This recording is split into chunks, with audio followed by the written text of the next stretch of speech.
Hi అండి. Welcome to our channel. So, ఈ video వచ్చేసి తేనె గురించి కొన్ని విషయాలు తెలుసుకుందాం ఈ వీడియోలో. అండ్ ఇక్కడ నేను చూపించేది గుంట తేనె అండి. సో, ఇది రీసెంట్‌గా చెట్ల నుండి తీశారు. సో, అదే మా వాళ్ళు తీశారు. సో, అదే నేను మీకు ఇక్కడ చూపిస్తున్నాను. ఎన్నో వేల సంవత్సరాలుగా తేనె బాగా రుచికరమైన పాకంగా ఎప్పటికీ ప్రసిద్ధమైందండి. అలాగే అనేక వ్యాధులకు ఒక ముఖ్య వైద్య చికిత్సలా ఉపయోగపడుతుంది. ప్రపంచవ్యాప్తంగా చూస్తే మన పూర్వీకులు తేనె వల్ల కలిగే ఆరోగ్య ప్రయోజనాలపై బాగా అవగాహన కలిగిన వారుగా కనబడతారు. సో, ఇంతకుముందు తేనెను ఒక ఔషధ మూలికగా సుమేరియన్ మట్టి మాత్రలలో ఉపయోగించేవాళ్ళండి. సుమారు 4000 సంవత్సరాలుగా ఉపయోగించారు. దాదాపు 30% సుమేరియన్ల వైద్య చికిత్సలో తేనె కలిసి ఉంటుంది.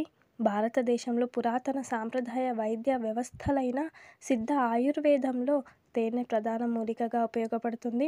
పురాతన ఈజిప్ట్ నాగరికతలో తేనెను చర్మ సంరక్షణకు, నేత్ర సంబంధ వ్యాధుల నివారణకు, అలాగే గాయాలకు, కాలిన గాయాలను సహజంగా నయం చేసే మూలికగా ప్రసిద్ధి చెందిందండి.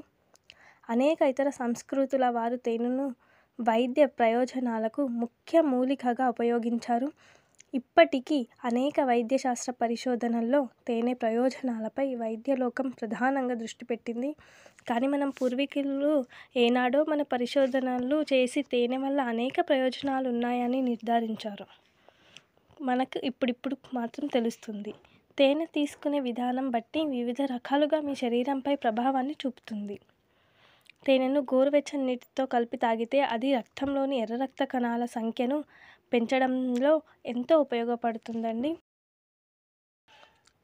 శరీరంలోని వివిధ భాగాలకు రక్తంలో ఆక్సిజన్ అందచేయడంలో ఈ ఆర్బీసీలు ముఖ్య పాత్ర పోషిస్తాయి. రక్తంలో ఆక్సిజన్ స్థాయిని పెంచడం అనేది చాలా ముఖ్యమైనది. ఎందుకంటే శరీరం ఎంత ఆరోగ్యంగా ఉంది, ఎంత సులభంగా శక్తిని తిరిగి పొందుతుంది అనేవి రక్తంలో ఆక్సిజన్ స్థాయిపై ఆధారపడి ఉంటుంది. కనుక ప్రాథమిక వైద్య పరిశోధనలో సైతం తేనె వాడడం వల్ల రక్తపోటు, హైపర్ టెన్షన్ పై మంచి ప్రభావాన్ని చూపుతాయని తెలుసుకున్నారు. తేనె వాడడం వల్ల కీమోథెరపీ రోగులలో తక్కువగా ఉన్న తెల్ల రక్త కణాల సంఖ్యను నియంత్రిస్తాయని మరికొన్ని ప్రాథమిక ఆధారాల వల్ల రుజువైంది. చిన్నపాటి ప్రయోగాలలో కెమోథెరపీలో భాగంగా 40% మంది రోగులు రోజుకు 2 చెంచాల తేనెను తీసుకోవడం వల్ల ప్రమాదకర స్థాయిలో తక్కువగా ఉన్న తెల్ల రక్త కణాల సంఖ్య నియంత్రించబడుతుందండి. చక్కెర కంటే తేనె చాలా సురక్షితమైంది. చక్కెర వాడటం వల్ల శరీరంపై చెడు ప్రభావం కలుగుతుంది. ఇందుకు తేనె గొప్ప ప్రత్యామ్నాయం. ఎందుకంటే అది తీయగా ఉంటుంది. అలాగే అది తీసుకోవడం వల్ల శరీరానికి సురక్షితం. తేనె రసాయన తయారీలో భాగంగా కొంత చక్కెర లక్షణాలు కలిసినప్పటికీ అది చక్కెర కంటే ఎంతో భిన్నమైందండి.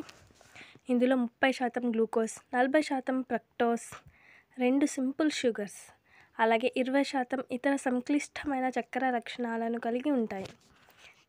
ఇదండి వీడియో. నచ్చితే ప్లీజ్ లైక్ చేసి షేర్ చేయండి. అలాగే సబ్స్క్రైబ్ చేసి సపోర్ట్ చేయండి.